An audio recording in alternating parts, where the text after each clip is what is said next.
Assalamu alaikum. I hope you all are well. So continuing with the series of subjective for data structures that is CS 301, इसका part 2 जब हम start करते हैं. So हम बात कर रहे थे लाइक डीजेनरेट बाइनरी ट्री की. तो उसके लिए हम ओवरव्यू पहले ले रहे थे कि किस किस तरह के बाइनरी ट्रीज जो हैं वो हमारे हैंडआउट्स में डिस्कस किए हुए हैं ताकि कॉन्सेप्ट जो है वो क्लियर हो जाए. अच्छा, अब इसमें एक टाइप आपके पास आ गई बैलेंस्ड बाइनरी ट्री. अब बैलेंस्ड बाइनरी ट्री जो होता है उसको एवीएल ट्री भी कहते हैं और उसमें हमने पढ़ा है कि हर नोड जो है वो बैलेंस्ड होना चाहिए. उसका जो बैलेंस फैक्टर है जो उसके लेफ़्ट में से राइट सब ट्री को हाइट उसकी माइनस करें तो वो 0, 1 या -1 होना चाहिए, उससे ज़्यादा नहीं हो सकता. ठीक है, तो ये बैलेंस्ड बाइनरी ट्री. तो अब क्वेश्चन वाले ट्री की तरफ चलते हैं जो डीजेनरेट बाइनरी ट्री है. इसको पैथोलॉजिकल बाइनरी ट्री भी कहते हैं. अच्छा, अब इसमें करना क्या है कि बेसिकली डीजेनरेट बाइनरी ट्री वो बाइनरी ट्री होता है जिसमें हर पेरेंट नोड का सिर्फ 1 चाइल्ड नोड हो. जैसे अब ये पेरेंट नोड है, अब इसका सिर्फ एक चाइल्ड नोड है. अब अगेन अगर फॉर एग्जांपल ये पेरेंट नोड बना तो इसका भी एक चाइल्ड नोड है. मतलब अगर ऐसा ट्री है आपके पास जिसमें हर पेरेंट के पास सिर्फ एक एक चाइल्ड हो, एक से ज़्यादा ना हो, तो वो आपके पास होता है डीजेनरेट बाइनरी ट्री. ठीक है, तो अब क्वेश्चन में उन्होंने हमें क्या कहा हुआ है कि हम कैसे जो है वो किसी कंप्लीट बाइनरी ट्री को डीजेनरेट बाइनरी ट्री जो है वो कन्वर्ट कर सकते हैं. तो इसमें आपने कहना है कि अगर हम इसको सॉर्टेड डेटा में जो है वो कन्वर्ट करें या इनफिक्स रिप्रेजेंटेशन करें हम, तो क्या होता है कि आपके पास जो कंप्लीट बाइनरी ट्री है उसमें हर पेरेंट का एक एक चाइल्ड जो है वो बन जाता है. ठीक है, तो जिसकी वजह से क्या होता है कि वो डीजेनरेट बाइनरी ट्री कहलाता है. नेक्स्ट है आपके पास what is a skip list. अच्छा, अब स्किप लिस्ट का बताना है. स्किप लिस्ट जो है बेसिकली वो लिंक लिस्ट की एक एक्सटेंशन है. ठीक है, और इसमें क्या होता है कि skip list for a set S of distinct items in is a series of list S not S1 up to SH such that. अच्छा, अब हर जो लिस्ट है उसमें 2 स्पेशल कीज़ होंगी, एक पॉजिटिव इन्फिनिटी और एक नेगेटिव इन्फिनिटी. ठीक है, उसके बाद जो S नोट होगा उसमें नॉन डिक्रीजिंग ऑर्डर में कीज़ मौजूद होंगी. हर लिस्ट जो है वो अपने से पिछले वाले का सब सीक्वेंस होगी. ये नोटेशन आपने MCQs के लिए माइंड में रख लेनी है. ठीक है, उसके अलावा जो SH की होगी उसके पास सिर्फ 2 स्पेशल कीज़ होंगी. ठीक हो गया. तो यहाँ पे देखें स्किप लिस्ट बेसिकली क्या होती है कि ये जो सबसे नीचे वाला लेवल आपको नज़र आ रहा है इतना सा, ये तो मतलब लिंक लिस्ट का ही है ना. मतलब हमने इसको मिड टर्म के सिलेबस में भी काफ़ी डिटेल में देखा है. ये तो लिंक लिस्ट है. ठीक है, अब क्या होगा कि लिंक लिस्ट में हर नोड के पास नेक्स्ट पॉइंटर होता है अपने से अगले नोड के लिए. लेकिन हम अगर उससे ऊपर एक और लेवल बनाएं कि हर नोड के पास नहीं बल्कि हर अगले नोड के पास, मतलब एक एक स्किप करते जाएं दरम्यान में से नोड और फिर उनके पॉइंटर्स बना दें, फिर उससे अगले लेवल में एक की जगह 2 नोड या 2 से ज़्यादा स्किप करते जाएँ, तो ये जो है वो ओवरऑल आपके पास जो है वो स्किप लिस्ट बन जाती है. ठीक है, तो ये था सारा स्किप लिस्ट का. इसमें ये तीनों पॉइंट्स ऑब्जेक्टिव के पॉइंट ऑफ व्यू से भी इंपॉर्टेंट हैं और ये शॉर्ट में भी आ जाते होते हैं. उसके बाद है how can we generate a maze with the help of union. अब हमने अगर कोई मेज़ जनरेट करनी है यूनियन की हेल्प से तो हम क्या करेंगे. तो देखें मेज़ को अगर हमने जनरेट करना हो सिंपल तो हम क्या करते हैं यूनियन के एग्जांपल से कि रैंडमली हम पहले वॉल्स को रिमूव करते हैं. ठीक है, और उसके अलावा अब फॉर एग्जांपल यहाँ पे ये लिखा भी हुआ है कि randomly remove the walls until the entrance and exit cells are in the same set. तो मेज़ में हमने यही करना होता है ना कि एंट्री से इंटर होना होता है और फिर हमने एग्ज़िट से जो है वो लाइक एग्ज़िट करना होता है पेंसिल को उठाए बगैर. तो हमने सिंपल यूनियन की हेल्प से क्या करना है कि पहले आपने रैंडमली वॉल्स को रिमूव करते जाना है.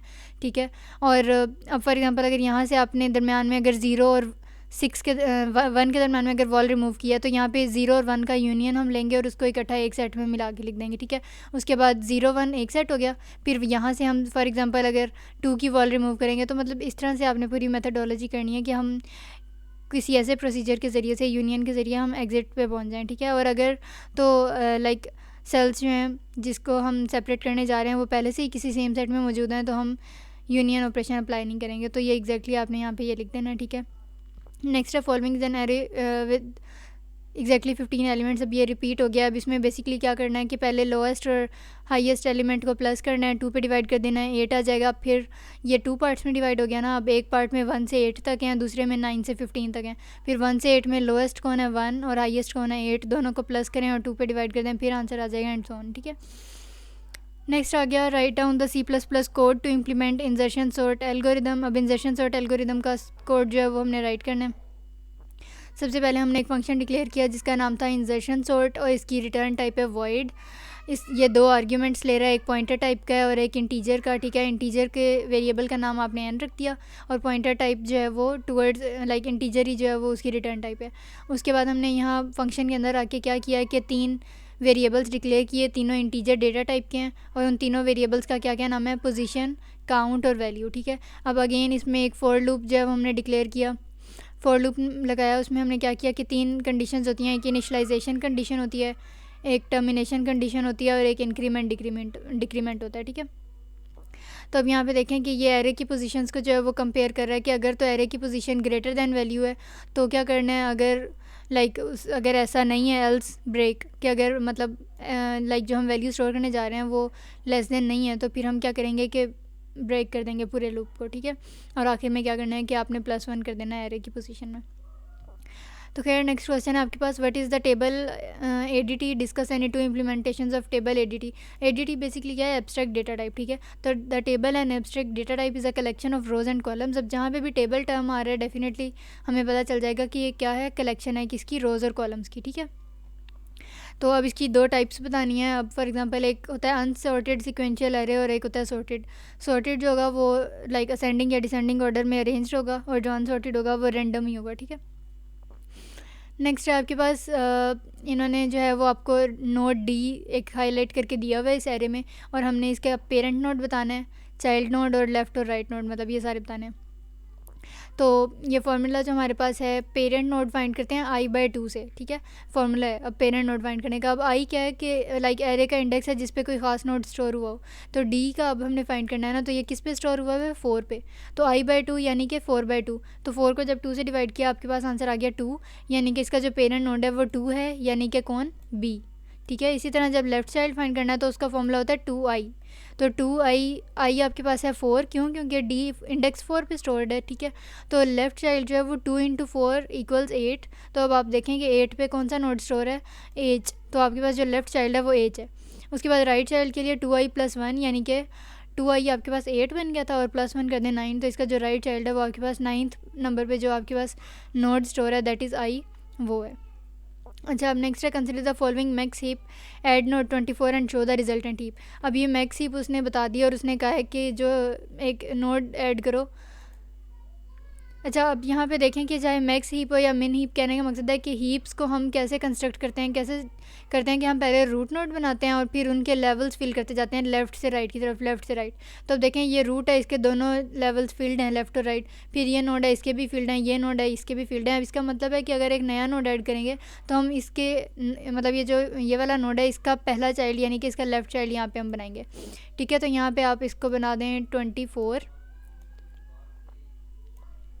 अच्छा, अब हमने बेसिकली करना क्या है, इस मैक्स हीप को हमने किसी तरह से मेंटेन रखना है। अब देखें 24 का पेरेंट कौन है, 2, हालांकि मैक्स हीप में तो रूट यानी कि जो पेरेंट होता है वो बड़ा होना चाहिए। अब 24 तो चाइल्ड है और ये छोटा है, तो हम 2 और 24 को स्वैप कर देंगे, तो यहाँ पे 24 आ जाएगा इस पूरे पे और यहाँ पे आ जाएगा 2। फिर अगेन हम क्या करेंगे, 24 का यहाँ पे पेरेंट देखेंगे 20, ये अगेन मिनिमम है, ये तो मैक्स हीप की कंडीशन वायलेट हो रही है। तो हम क्या करेंगे कि अगेन 24 और 20 को जो है इन दोनों की वैल्यूज़ को हम स्वैप कर देंगे, तो यहाँ पे जो है वो आपके पास 24 आ जाएगा और जो रिजल्टेंट आपके पास हीप आ गया वो ये सारा। अब यहाँ पे अगेन हम देखें मैक्स हीप की प्रॉपर्टी क्या सेटिस्फाई हो रही है। मैक्स हीप की प्रॉपर्टी क्या होती है कि जो पेरेंट नोड होता है उसकी हाईएस्ट वैल्यू उसके चिल्ड्रन की वैल्यू उससे कम, फिर उसके बाद ये पेरेंट नोड बन गया तो इसकी हाईएस्ट वैल्यू उसके चिल्ड्रन की वैल्यू इससे कम, ठीक है। तो ये इस तरह से इंसर्ट करते हैं हम मैक्स हीप में। अच्छा, अब यहाँ पे एरे ऑफ 10 इंटीजर्स है, ये वाला MCQ भी आता होता है। इसमें हमने फर्स्ट आइट्रेशन करनी है सिलेक्शन सॉर्ट में और ये कंडीशन बता दी है स्मॉलेस्ट टू लार्जेस्ट हमने देखना है। देखें अब ये आपके पास है पूरा एरे 5 3 8 9 1 7 0 2 6 4। अब इसमें सबसे पहले हमने स्मॉलेस्ट वैल्यू देखनी है। सब स्मॉलेस्ट वैल्यू आपके पास क्या है, 0 इसमें, ठीक है। तो 0 को आपने पहली पोजीशन पर लेके जाना है। पहली पोजीशन पे कौन है, 5, तो 0 और 5 को आपस में स्वैप कर दें, इंटरचेंज कर दें, तो ये 0 और 5 आपस में देखें हाईलाइट हुए में चेंज हो गए। अब नेक्स्ट स्टेप पे आ जाएँ। अब नेक्स्ट में इससे 0 से बड़ा थोड़ा कौन था, 1, तो अब 1 ने आना है 3 की जगह पे, तो 1 और 3 को स्वैप कर दें।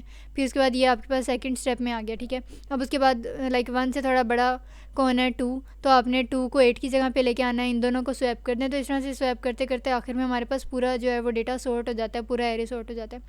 सो बेसिकली ये शॉर्ट में भी आ जाता होता है, लॉन्ग में भी और MCQs में तो आता ही है। तो उसके पॉइंट ऑफ व्यू से देख लीजिएगा। अगर इसमें कोई कन्फ्यूजन हो तो you can always drop a comment and if you are new to my channel then don't forget to subscribe and hit the bell icon. Thank you.